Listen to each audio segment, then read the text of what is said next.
This is a story of success. Amongst the hundreds of thousands of Central Europeans who left Europe to go to America in search of a better life, some found out that America's promises were vacuous. Many, though, managed to establish a decent living, and some even achieved spectacular success. This demonstrated that this was perhaps the right country to welcome a young immigrant with the right work ethic, a unique talent, and some sharp business acumen. This is the story of a Hungarian boy who went to America and became one of the most successful entertainers of all time, known as the Master of Escape. He was, of course, Harry Houdini, acrobat, contortionist, magician, escape artist, entrepreneur, film tycoon, debunker of occultists, and maybe even a secret agent. Above all else, Harry Houdini was a master marketer and manager of his own public image, using a variety of media to promote his shows and his famous stunts that would defy death and leave it empty-handed every time. So today, Harry Houdini, the closest America got to having a real-life superhero.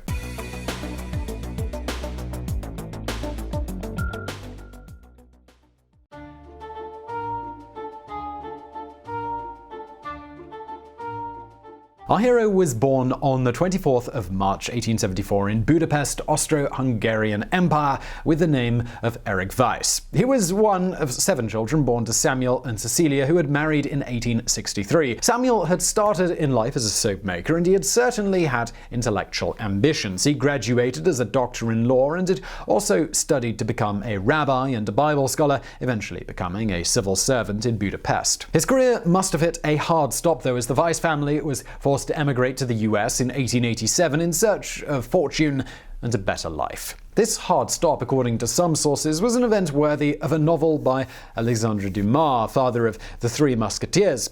It seems that Samuel had challenged and killed in a duel the Austro-Hungarian nobleman known only as Erich. To prevent prosecution, he had organized to escape to America with the help of a good friend called Carl Herrmann, who you may find it amusing to know was at the time one of the most famous stage magicians in Europe. It is foreshadowing, to say the least, that the early life of he who had become Harry Houdini were to be influenced by an escape aided by a stage magician. This version of events may be corroborated by the fact that, according to other sources, Samuel first left alone for the States, followed by the rest of his family at a later stage. Whatever the reasons for this escape or emigration, the Weiss family had their surname changed to Weiss in Ellis Island. The ever-creative immigration officers also rechristened young Eric as Erich.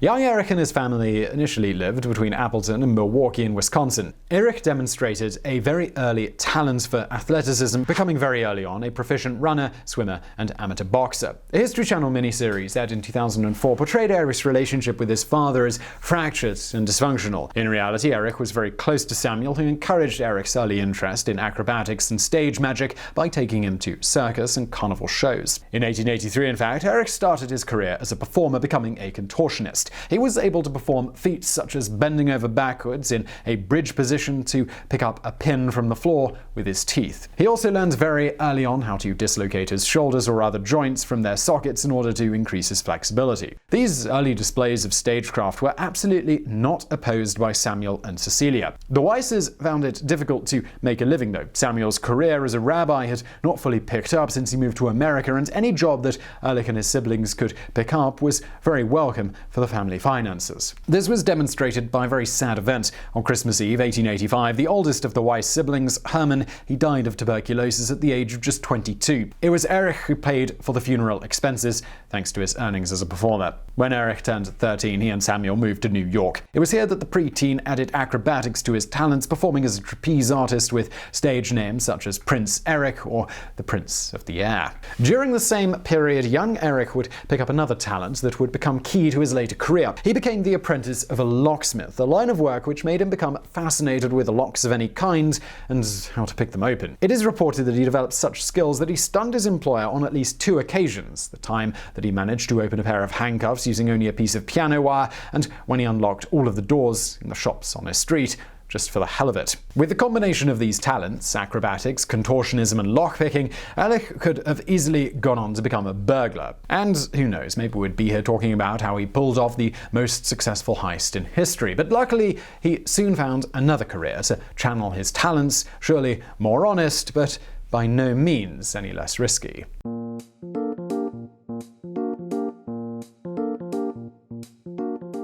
At the age of 17, Ehrlich and his brother Theo, they worked on developing a magical act which they would perform at so-called penny circuses, music halls, sideshows, and at New York's Coney Island amusement park. As they grew in popularity, Ehrlich thought it was wise to choose a stage name. Erich and Theo used to call themselves Harry and Dash, so the first names were sorted. As for the last name, Harry went for Houdini after one of his idols, French illusionist Robert Houdin. The Houdini brothers would perform up to 20 shows every single day. Their partnership continued until 1894, when they met another entertainer, teenage singer and dancer Wilhelmina Beatrice Rahner, better known as Bess. At that time, Bess was part of an act called the Floral Sisters and had initially started dating Dash, but after she and Harry met, they were smitten with each other. It was a real coup de foudre. Harry and Bess courted, got engaged, and married in the span of 1 week. In addition to being life partners, they also became partners on the stage, as Bess replaced Dash as Harry's sidekick. So at this point of the story, we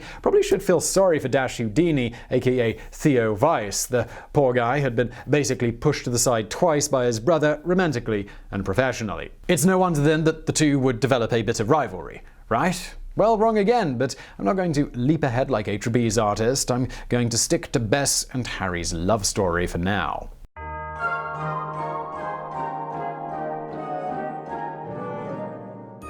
Bess and Harry remained deeply in love for the rest of their lives, and maybe even after. Harry gave her credit for many of his achievements and developed the habit of writing her a love letter every single day. Sometimes when they were on tour, Harry would write a letter even when sitting in the same hotel room as her. It is widely reported that the couple were largely faithful to each other, despite the temptations that a famous magician may incur when meeting his fans. Well, actually, Harry did not 100% stick to his marital vows. He had at least one confirmed and documented affair with a lady called Charmian London, the wife of a famous novelist, Jack London. Bess, on the other hand, was much more serious. Only on one occasion, to make Harry jealous, she sat on the lap of a young colonel at a party. The ruse worked. Houdini, the man who had defied death thousands of times on and off stage, was terrified at the sight of his wife sitting on some other guy's lap. For months afterwards, the mere mention of the colonel would get him into a funk. In 1895, the Houdinis joined the Welsh brothers Circus for 6 months. Harry performed his magic tricks while Bess sang and danced. Together they devised an illusion called Metamorphosis, in which they switched places in a locked trunk as fast as the bat of an eyelid. Over the same period, Harry and Bess wowed audiences by performing as spiritualists on stage, in other words, acting as mediums to summon the spirits of the dead. It was all an act, of course, but performed very convincingly. Harry apparently got Bess into a trance, and then the spirits would use her as a mouthpiece to communicate with the living. Harry's favorite approach was to ask the spirits about recent unsolved murders in the town where they were performing. It is said on one occasion that one of the spirits revealed the identity of a murderer. The man who was sitting among the audience jumped from his seat and fled the scene. Was the story true, or just one of the many publicity stunts that Harry would pull over the years? PR, it was indeed one of the many skills that Harry mastered alongside his most visible and memorable endeavor, and that's of course the art of escape.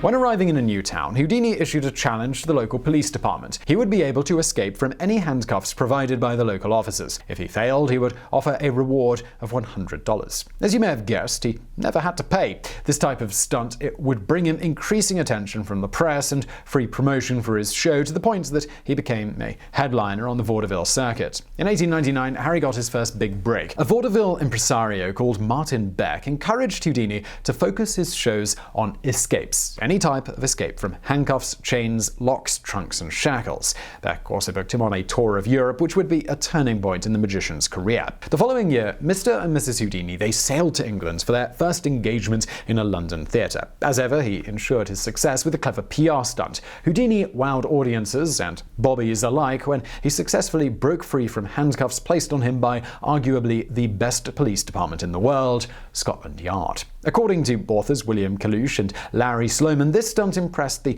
head of Scotland Yard, William Melville, who initiated Houdini to his parallel secret career, that of a spy in His Majesty's service. So, was Houdini actually a spy? The idea is so enticing that indeed a mini-series about Houdini spying on the French, the Russians, and the Germans would be pretty excellent. The claim is also pretty credible. As a famous performer, Harry would have been able to tour all of Europe undisturbed and have access to high-ranking officials. And if he ever got caught, well, good luck restraining him. But some disappointing news.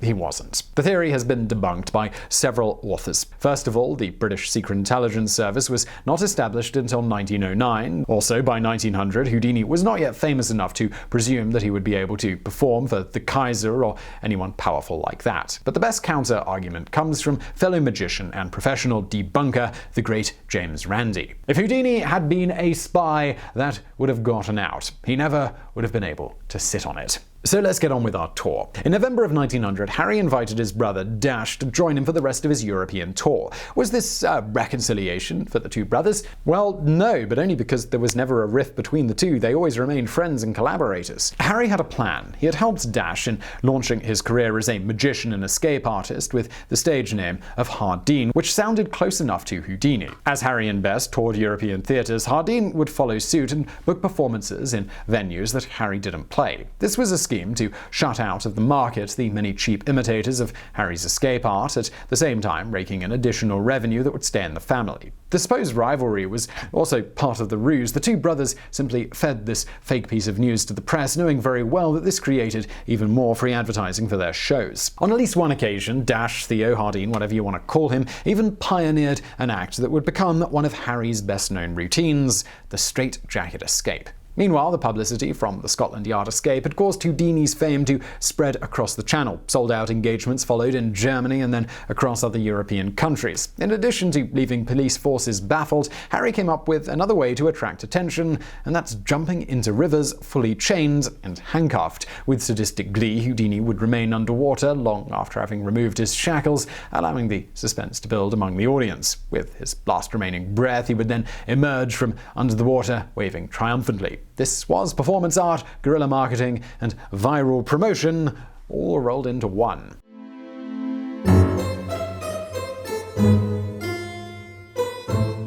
In 1905, Harry and Bess returned to the United States. He had become an international celebrity by now, and the public were expecting increasingly daring exploits from him. And, well, he satisfied them. I already mentioned the straitjacket act. Harry was able to set himself free from such a contraption thanks to his ability to self-dislocate his shoulders from their sockets in pure Martin Riggs style. But that was too easy, so Houdini would perform the act while hanging upside down from a skyscraper in the cities that he was touring in. And not just any skyscraper. As we've already established, Houdini was a marketing and PR pioneer, so he picked buildings that housed major newspapers. This ensured the photographers got the best shots of him, and the great Houdini would make the headlines. Unsurprisingly, his shows sold out. His triumphant return to America was the setting for the creation of increasingly outrageous, death-defying acts. You've probably heard about or seen images of the most famous ones. For example, the milk can escape. Houdini was shackled and lowered into an industrial-sized milk can, and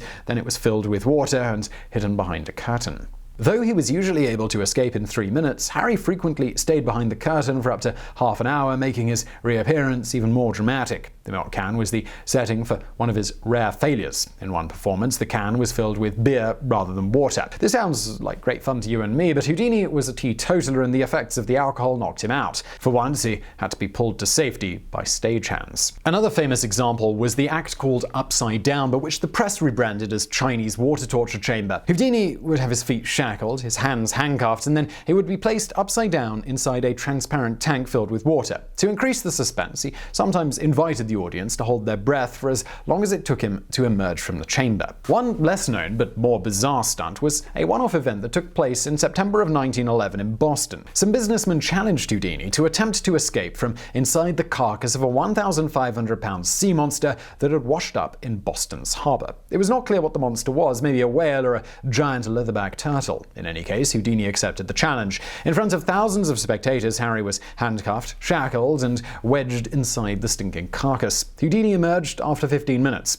Normally, he would have done away with the irons much more quickly, but he was nearly poisoned by the chemicals that had been used to embalm the monster. By now, he was one of the most famous celebrities in America, and certainly was the most famous stage magician / master lockpicker. But there is more to life than just stage magic and picking locks, and Harry's vivid curiosity did not allow him to stagnate on just one talent. In the 1910s and early 1920s, he sought to diversify his activities, driven by paid patriotism, love of adventure, love of justice, or simply to make a few extra bucks, which, well, they're all perfectly fine motivations. During a second tour of Europe in 1909, Harry had developed a love for aviation and had bought a Voisin biplane made in France. It's also interesting to note that he was one of the first private pilots. In March of 1910, Houdini was touring Australia and took 3 short flights with his Voisin near Melbourne. This was certified at the time as the first powered flight to take place down under, making Harry Houdini a pioneer of aviation. Plus, I'm sure it got him a few extra headlines and ticket sales along the way. A few years later, and back in the States, Harry volunteered to serve the government in a time of need. In April 1917, the US entered the war against the Central Empires, and although Houdini was theoretically Austro-Hungarian, he was staunchly loyal to his country of adoption. In 1917 and 1918, he cancelled his tours to entertain soldiers instead and to raise money for the war effort. He even organized some lessons for the troops where he taught them how to free themselves if they were made captive by the Germans. Not all his extra magician activities were successful, though. Between 1919 and 1923, Houdini tried his hand at movie stardom. He was the lead in The Master Mystery before deciding to create his own production company with the help of Dash. The Houdini Picture Corporation released The Man from Beyond and Haldane of the Secret Service. These 2 films tanked at the box office. It seemed like Harry, after all, could fail too. Anyways, by the beginning of the 1920s, Houdini had other preoccupations on his mind. This is when he started a parallel career as a debunker of occultists, spiritualists, and mediums. In general, he would expose as fake anybody who claimed to communicate with the dead, which is ironic given his early performances. What Houdini could not tolerate was the exploitation of well-meaning individuals who were wanting to communicate with their deceased loved ones. He campaigned with fervor, often visiting seances in disguise to expose their ringleader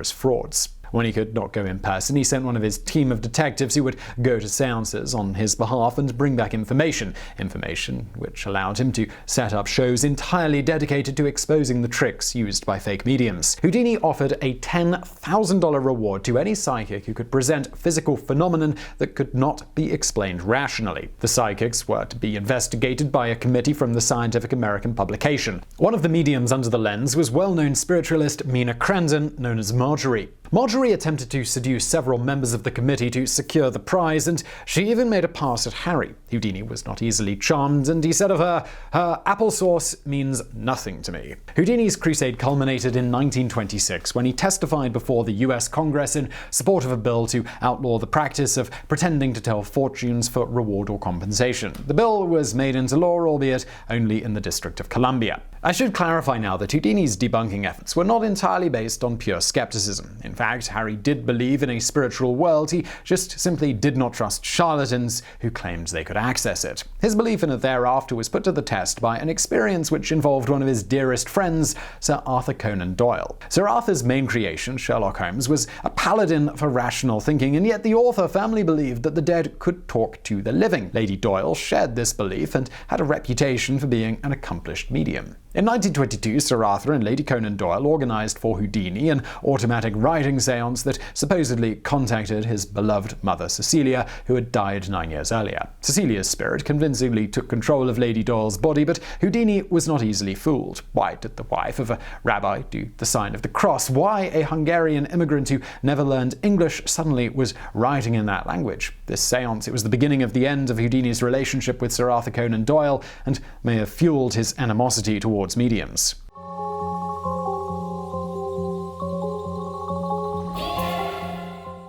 While touring in Montreal, Canada, Houdini was visited by 2 students of McGill University in his dressing room. It was the 22nd of October 1926. One of them, J. Gordon White, had asked Harry if he could really absorb any punch to the stomach. Harry replied that yes, he could, and then the student suddenly punched him 4 times, probably having misunderstood the reply as an invitation to do so. Houdini had terrible stomach pain for 2 days before finally seeing a doctor. Harry is found to have a high fever and acute appendicitis. He was advised to go to the hospital for surgery, but he preferred to go on stage and complete the show. By the middle of the 3rd act, Houdini lowered the curtain and collapsed. Bess and Dash had him taken to a hospital where his appendix was removed, but it was too late. It had already ruptured.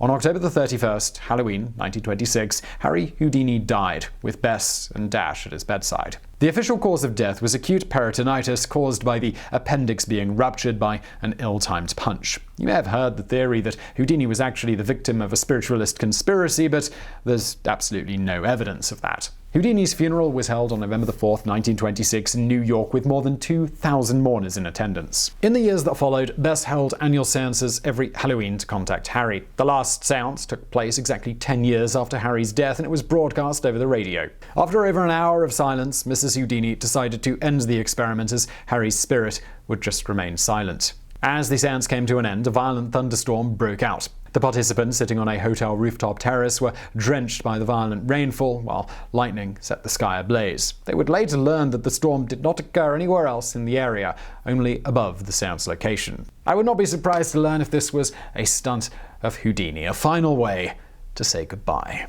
So I really hope you found that video interesting. If you did, please do hit that thumbs up button below and don't forget to subscribe. We've got brand new videos just like this 4 times per week. So subscribe, hit that notification bell, and as always, thank you for watching.